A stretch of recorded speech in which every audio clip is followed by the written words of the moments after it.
Hebrew word. I would like you to sense what is meant by that.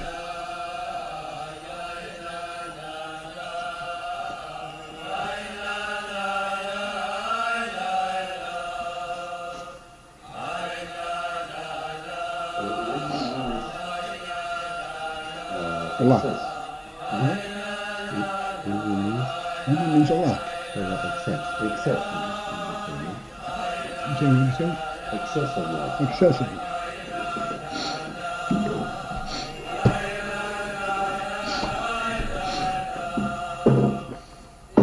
Again, we pointed out many times, the word oyer in our world is misleading.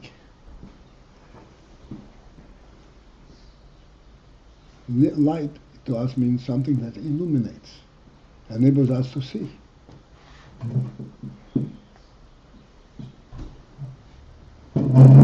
But we spoke many times of the phenomenal difference between daylight and flashlight, or any light other than daylight.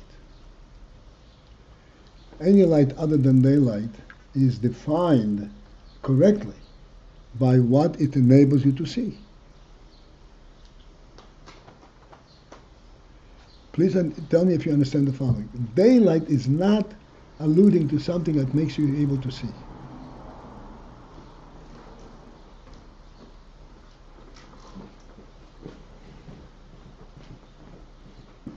It's light per se. Why don't we come straight out and say, when we say light, we mean something like purpose or seichel. Why even go from the sort of scientific or because when you mundane? when you say purpose means something that makes you see something.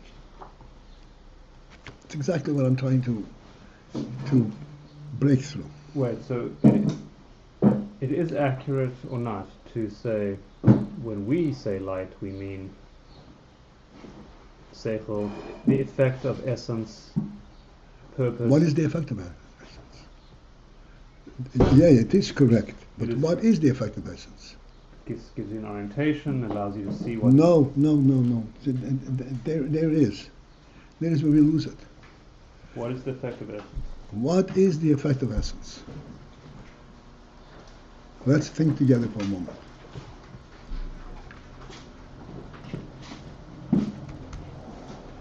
One thing about essence. Please tell me if you're missing something here. What is about essence that is unique?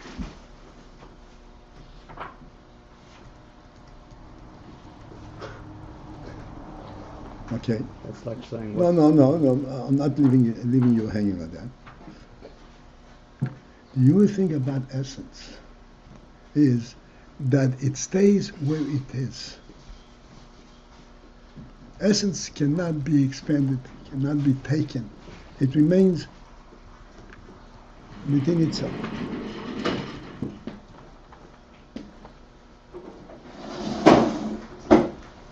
When you have on a lower simple level, when you have a human in relationship, you have to a friend.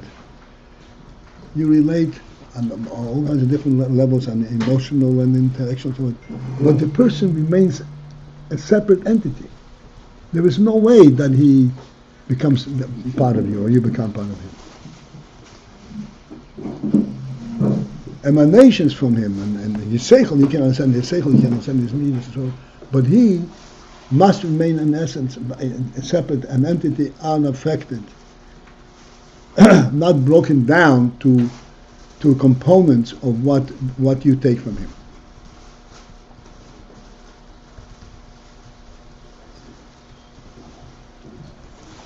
You understand this principle? This is a very important principle.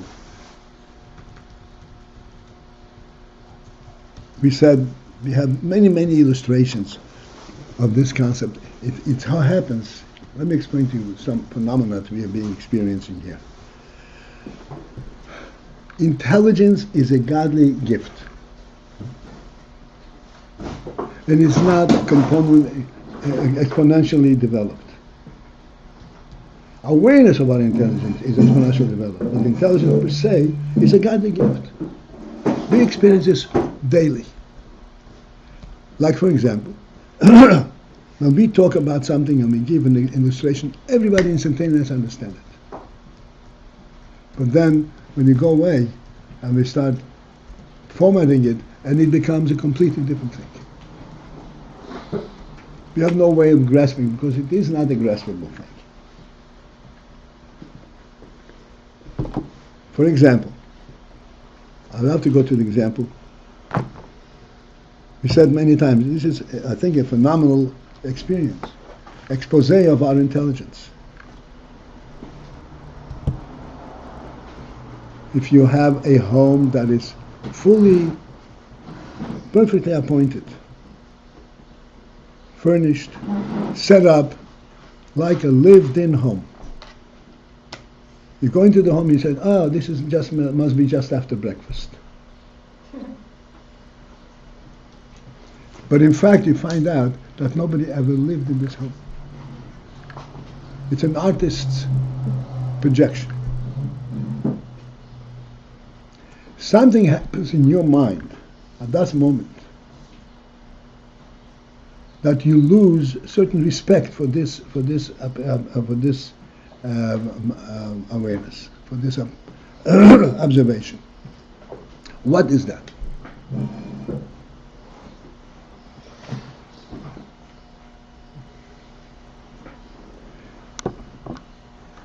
This is called the intelligence, the Neshomer intelligence. The Neshomer is looking for something that's real, not that something that appears in a certain way.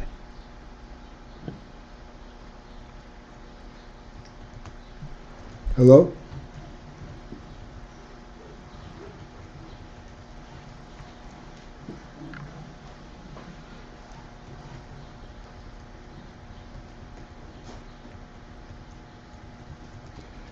There is no way to express this and to explain it. What is the difference?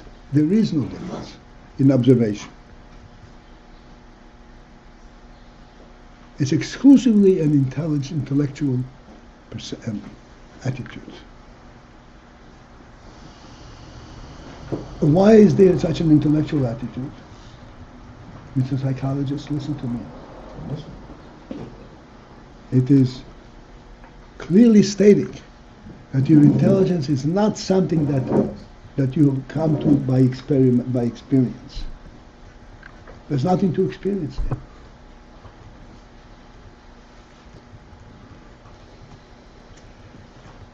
Your intelligence is a God-given reality. Only God can provide this kind of reality. A reality that is not developmental, that hasn't been developed. It's just poof. It's there.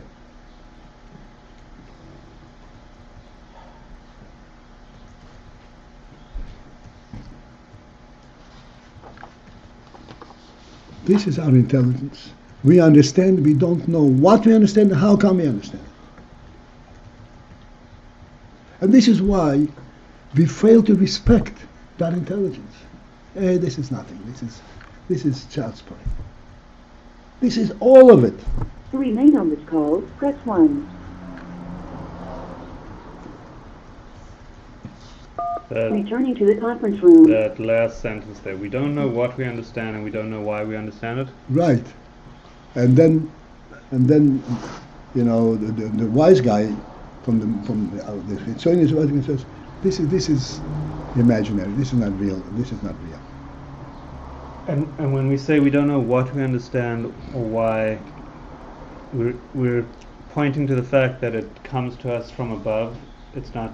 It's inexplicable. No, we're not pointing to that. We don't know how to point. We don't point anything. Fine. It's just we're saying it's inexplicable. I'm just trying to. Yeah, we try to understand it and we say, oh, there's no way to understand. Yeah. If there's no way to understand, there's nothing there. Come on, be real. Did you ever hear that expression? Be real. And here we're saying the real is actually on the other side of that. The opposite real, of that's that the real. That's yeah. the real human being. Yeah. This is where you know God. This is where you know the other, you human being, human friend. This is what everything comes to. So when somebody says be real, they actually mean be worldly. And when we're saying reality, we're meaning the super reality, the difference between the model home and the real home. And this description, is it limited just to Chachma or even Bina? Chachma makes a lot of sense. Oh, I know it. I can't. No, Bina is a direct derivative from Chochma. Sorry? Bina is direct derivative from Chochma. So this principle applies by Bina as well? Yes. Okay. Because the substantiator of Bina is Chochma. This is exactly what's happening in the world. Okay. So it's no, Bina lives on its own. Oh, the Chacham tells the Bina that it's right. Okay. Bina lives on its own. Bina lives on its own. A table is a table because it's useful.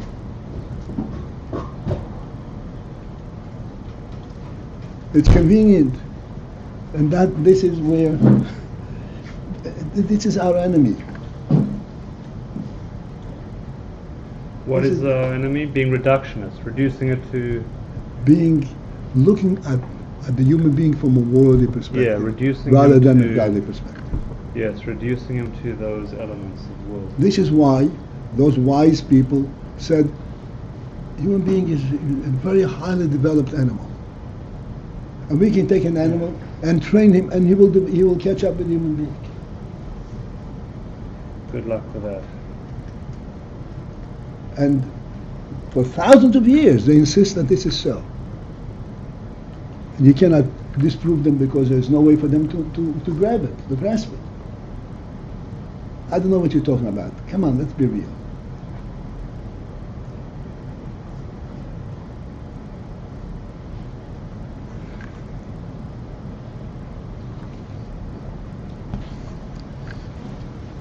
All right. This is called oir.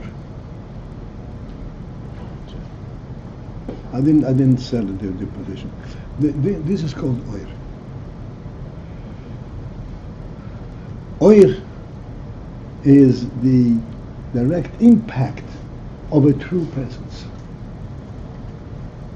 A true presence is possible only by virtue of the godly creation. Nothing is a true presence otherwise.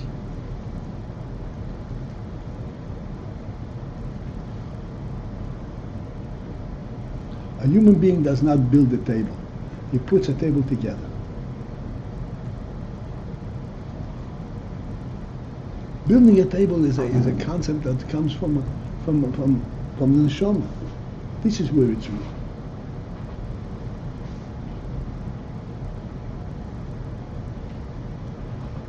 Like we said many times, imagine a table built directly from the human thought, without having to translate it in dibur and mais. That would be a perfect table. It would not be a table dependent on components, on attaching leg to a board. It would just the reality the way it is.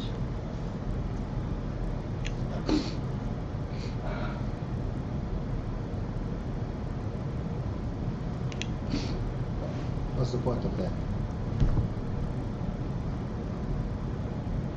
The point of that is that there is in the world something real, but that is a godly creation. It's not a human creation, not a worldly creation.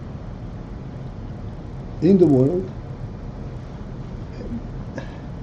I don't know how come you lost it. A table is initially, to begin with, conceptualized prior to a practical use.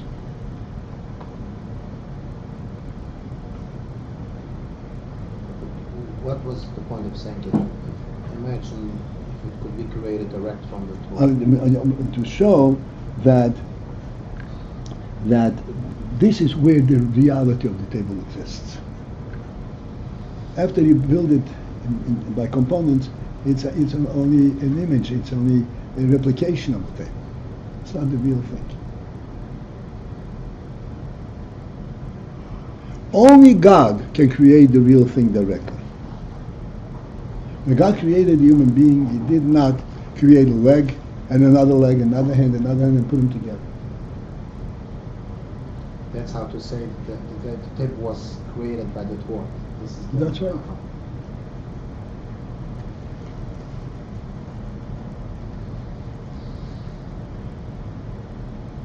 God created a human being. The definition of a human being is he has a head, he has a heart, and he has an intelligence, and he has all the limbs, 613 limbs, parts. But none of them were created to supplant, to complete the component of the human being. There is the oil, the reality of the human being. And in order to express that oil in the world, you had to have 613 different parts. Huh, that's interesting. So even though they're separate, and they seem to work together and complement each other, as if the one is doing what the other could not do, yet here our point is, all comes as one, all is created as one. That's right. For whatever reason we land up in a world where there's a perspective of separate parts, where you just mentioned 613. And the reason we end up in the world is because the ultimate a complement of anything that was created is when it comes down to the point when it can be effective. Maisa. Shavadibur Maisa. And Maisa has to be in the world. And world and Maisa by necessity means separate items giving and taking from each other.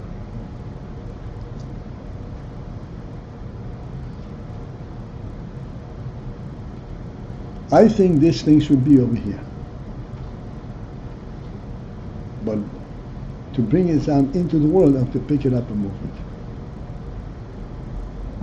But by concept, by reality, it should be there in the beginning, to begin with. And really, it should move there as soon as I think it should be there. So in essence, there's no action? What? In essence, there's no action. Doesn't need action. Action, essence, is the way the reality is. Again, do you think God developed a human being by putting pieces together? What about the movement of the sun? What? What about the movement of the sun in the sky? What about it? Isn't that action? It's an action.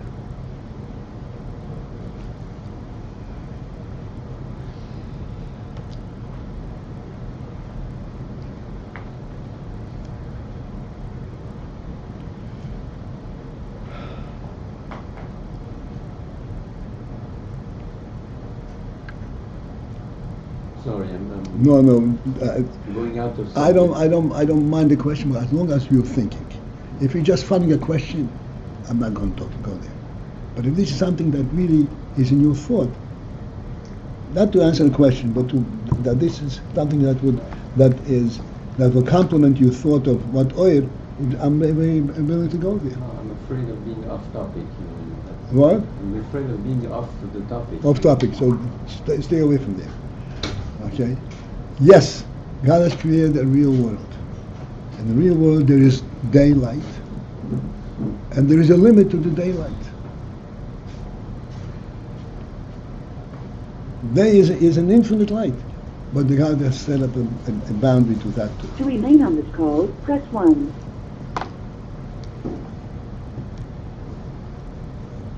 That's what I'm saying. Setting a boundary makes me think of action.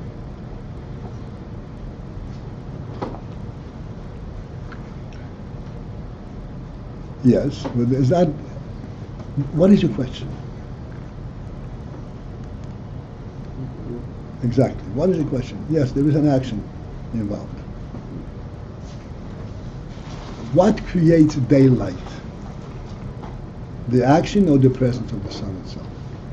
Presence. The presence. The fact that God created a boundary, and He can take the sun away and bring it back, that's His business.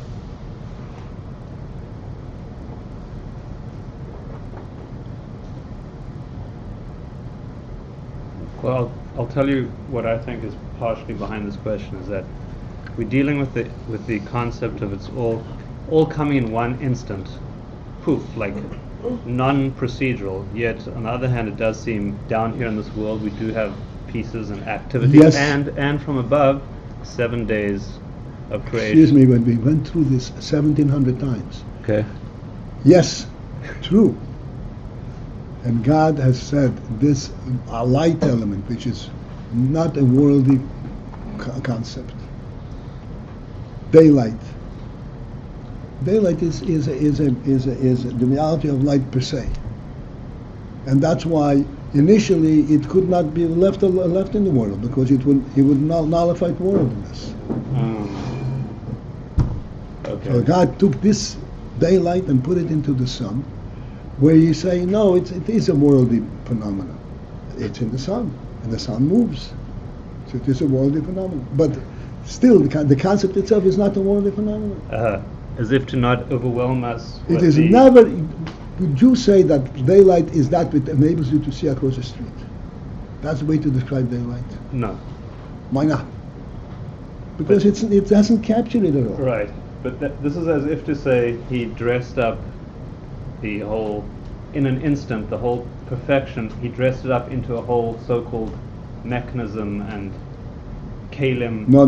We just said he put the perfect light into the sun. That's right. So he didn't. He imbued it into there, in order to enable the world to tolerate it. Yeah. So we wouldn't get completely overwhelmed or just be That's absorbed right. into the one. But it's the same light. It ultimately it is the same light. Yeah, but like I said, you have daylight today, and daylight comes and goes, Yeah. and yet you will not properly describe daylight as that which enables you to see across the street. Fine. It's the same and it's not the same. If it really was the same, we'd be totally overwhelmed. It's not the same because we have shadow, we have day and night, we have stuff, world, but ultimately... So that you could now accept it within the worldly parameters, but it doesn't make it worldly. That's great, okay. You can live with it. You can accept it within worldly parameters. This is why, if you are a little bit more of an idiot, you would say there's no light, it's only reflective ray, reflective energy.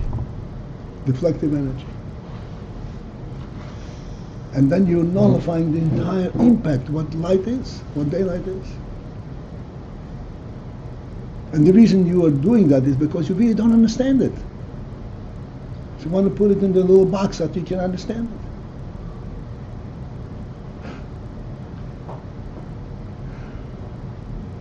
What's the answer? Okay, listen to this. The human being has to, wisdom in human being is when he is wise enough to say, this world is not a worldly creation. Yes, it was created to us to benefit from it in a worldly context, but it's a godly creation, and I'm ready to accept it from God. I trust Him. What does it mean, I trust Him? It means, if I know exactly how it's created, then I know what to expect tomorrow. Since I don't know how it's created, so I'm a little bit interpretation. I'm not sure myself, but I'm sure myself because the Rebbe created, God created it. He said it's going to be here tomorrow.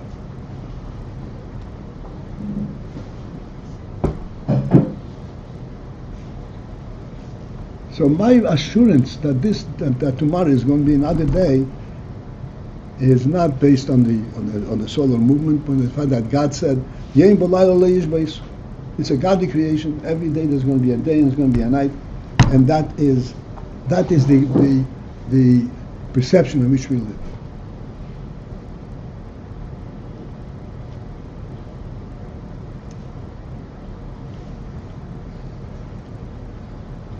This is the world in which the Rebbe should put a human being in. If he wants to live like a human being, not give up on his intelligence and his neshama, and to live in the world, this is the world in which he lives. This is why we are so keen and so strong on hashgacha pratis. Hashgacha pratis is a phenomenal statement.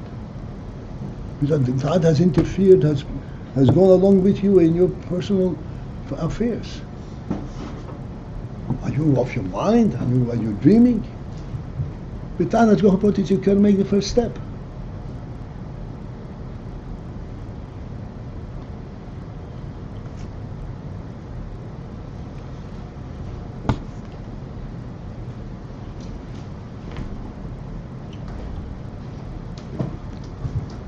All right.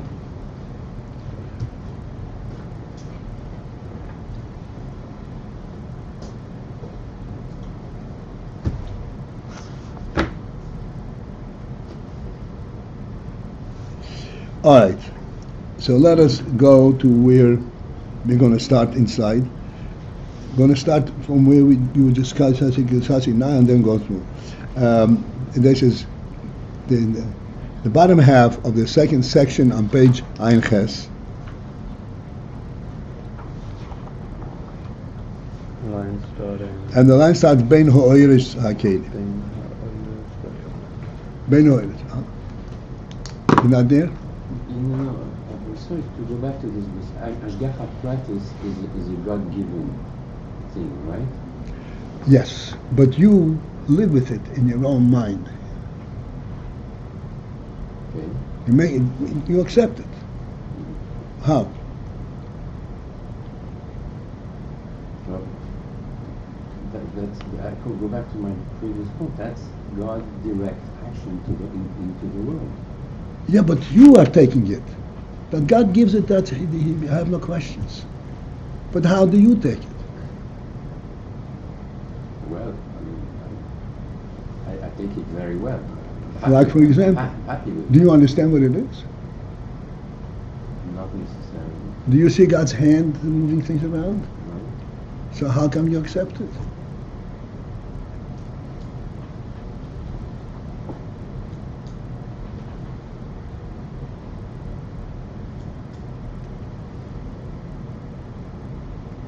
What's your answer? That you have intelligence.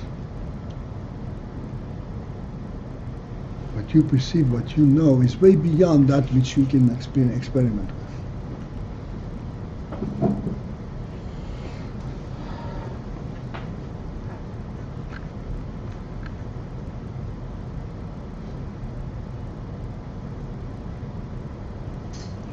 All right, so we're smack in the middle, more or less, of the second section on page AYIN Ches. The line begins Bein ha-ohrot ha-keli.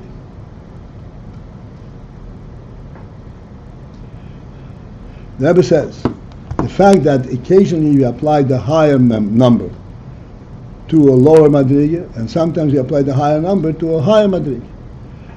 And the reason for that difference is, it depends whether you're talking about oiros or you're talking about kelim.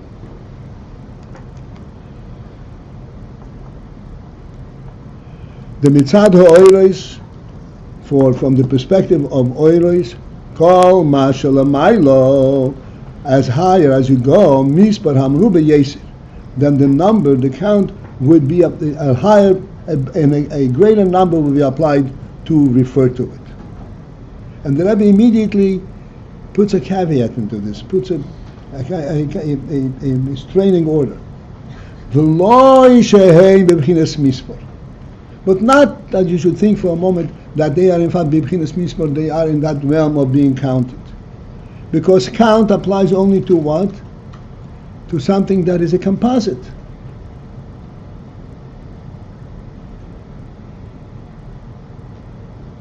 But the oil is not a composite of anything. Rak, except that only, what then? Why do we apply the bigger number to a bigger oil? Rak only. Shehu b'bchinas riboy ha'oir. It is to denote and to refer to the fact that this is b'bchinas riboy ha'oir. Riboy means in excess of oil. There is loads of oil, overwhelming amount of oil, and the word amount is inappropriate, but nonetheless it's overwhelming impact of oil.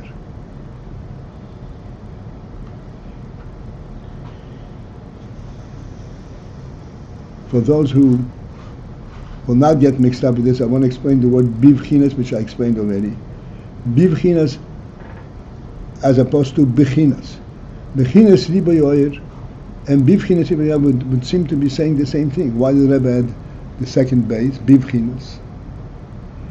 The word bivchinas means in a state of. Bechinas means a quality of. This additional base, this expression bivchinas riboy means to say, as I pointed out,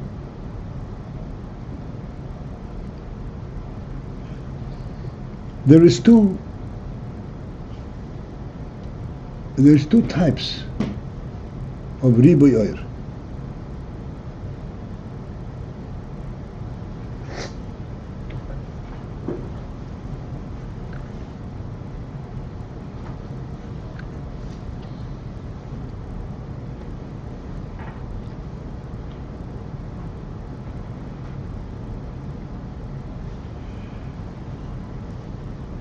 Without losing trend over here, I want to go back to an illustration that we used a long time ago.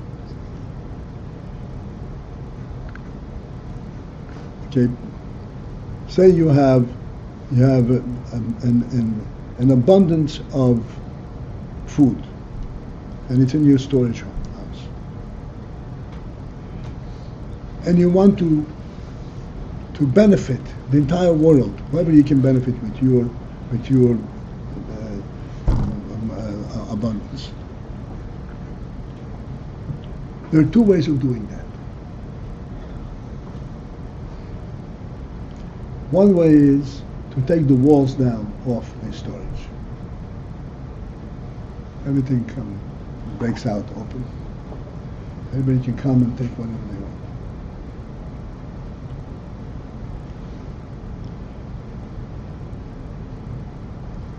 Another way to do it is to keep it in storage and open up a window, and people will approach you to the window and say, okay, I have 5 kids at home. Oh, 5 kids. Here's what you need. I have 10 kids. Here's what you need. Can you project the difference between taking the walls down and between responding to the request?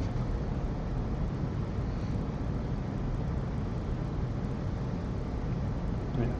Huh? You see, there's a difference, right? Yeah.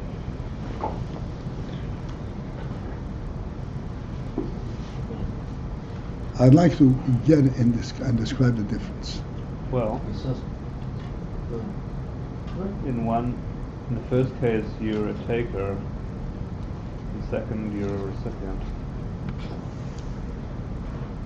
Okay. I would say that in the case where he's giving it through the window, when a person has the food, he's always associating it with its makar, with the person that gave it to him. Okay.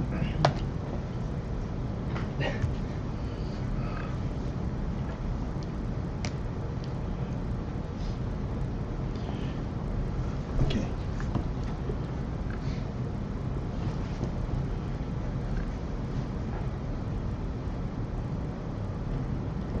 Now think of the following.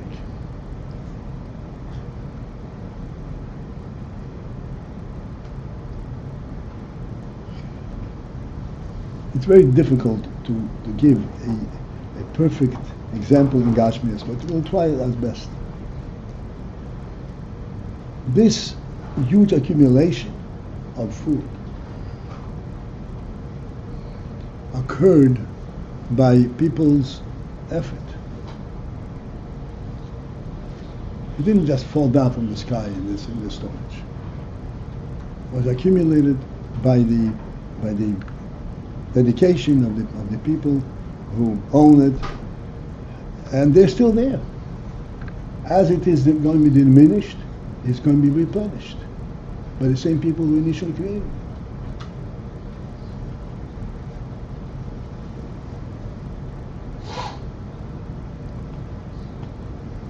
When you have You open the walls of the storage.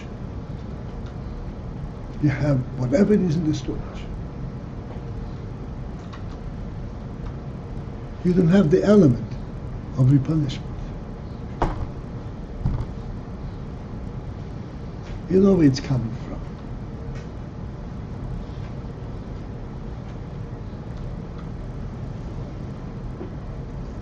You take what is there. This is called bechinas. Bechinas riba. That's a lot. Bivchinas riba means that it's being supplied all the time, intentionally. And as it diminishes, it will be replenished again, because there's a spirit behind it.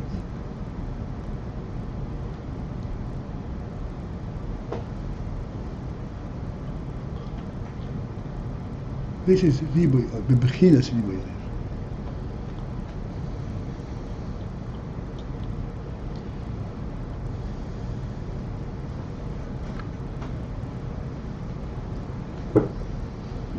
Bechinas riba means that there is a profound source that is beyond expression, like the reality itself, the etzem. Not the etzem has decided to give off of its brightness. It continues to give off from the etzem. It gives it off because not because of what it has, but because of the source of it.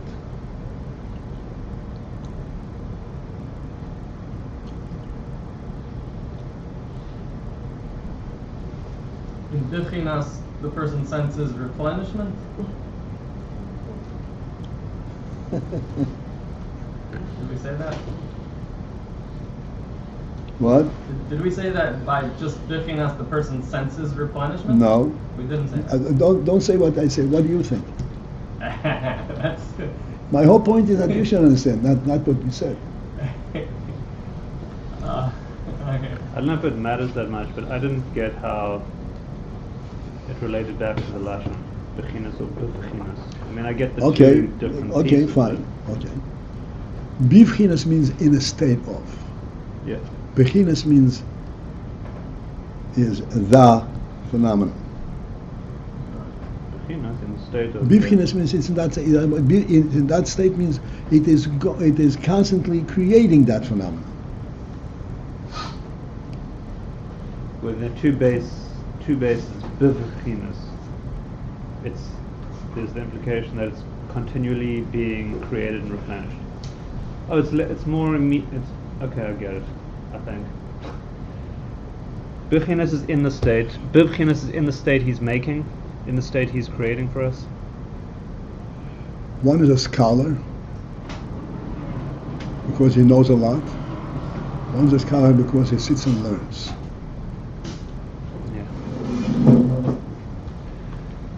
If he doesn't know what he learned, so well, how is that scholar? Of course he knows.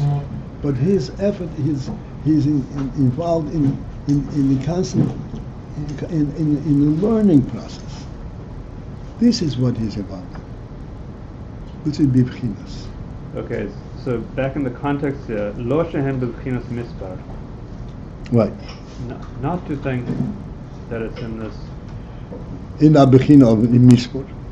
They're not in that realm of count. Rak, the most important thing is rak, rather shehu bibchinas riboy oir. It has the element of riboy oir.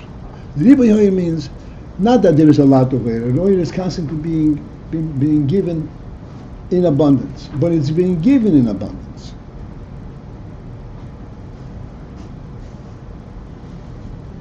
Okay, let's go back.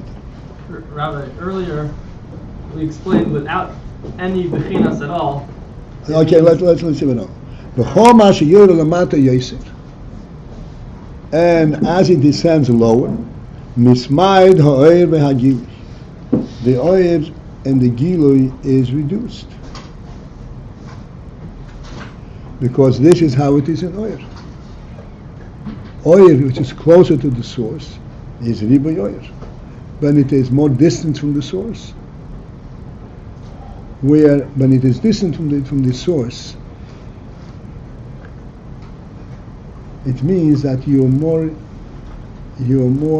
aware of the effect of the oil rather than the presence of the oil. Like I said before, you have daylight. If you're aware of the fact that daylight makes you able to see across the street, which is a great reduction of daylight. Daylight is something which is infinitely greater than that.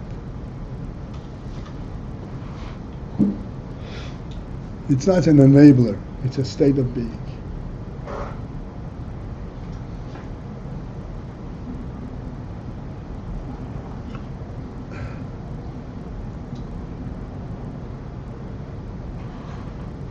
Okay, enough. This is מצד האור, או מצד הכלים, שבין on the light והגילוי. The light begins with הגילוי, או מצד הכלים, then from the other side, from the perspective of the kelim, למיילו יויסר הוא מספר המות. The higher it goes, the higher the keli, the more refined keli, there is misper hamud, the smaller number will be applicable.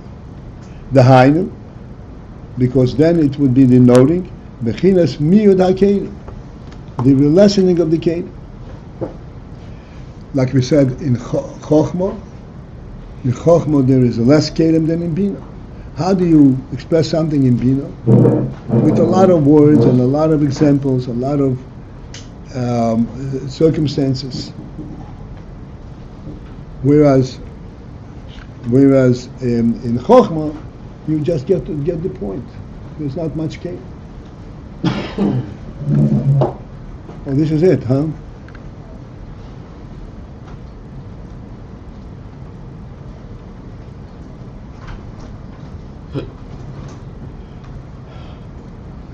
Okay, let me just finish it. And as it descends lower, then Mishrabim Akelim becomes more and more kelim. The less oil you have, then you have to have more kelim to describe and to what this is about. Like if you talk to someone who does not have seichel, you tell them what is a table. A table is a board with 4 legs and it enables you to put something down on it. So then you'll take your whole format of description to present it. Okay, this is it. So I hope that we finish with this couple of lines. Let's finish.